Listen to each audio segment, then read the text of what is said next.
Operation Northwoods. In the spring of 1962, behind the polished doors of the Pentagon, military planners drafted a document so chilling in its calm calculus that it reads like a page from a mistrusted thriller rather than from the government files of a democracy.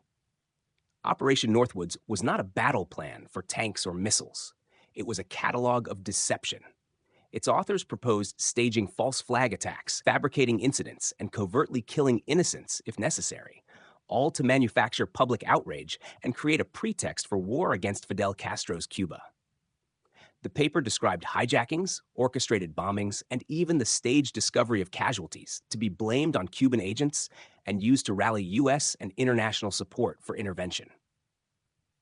What makes Northwoods so unnerving is not only the audacity of the proposals, but their bureaucratic normalcy. The memo is written in sober language, with logistics, timelines, and contingency plans, as if lying on behalf of the state were simply another item on the agenda. Planners suggested creating incidents that would be photographed and reported, then fed into the media pipeline, shaping public perception before anyone outside the inner circle could ask why such events had occurred.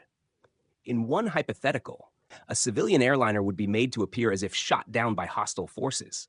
In another, staged attacks on U.S. soil would be blamed on Cuban operatives. Each scenario traded moral certainty for geopolitical advantage. Thankfully, Northwoods never moved from paper to action.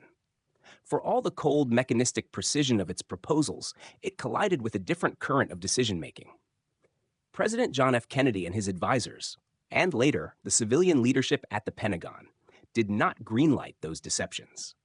The plan remained classified for decades, a secret that, when revealed, provoked shock and outrage, precisely because it so plainly showed how far some among the military establishment were prepared to go to achieve policy aims.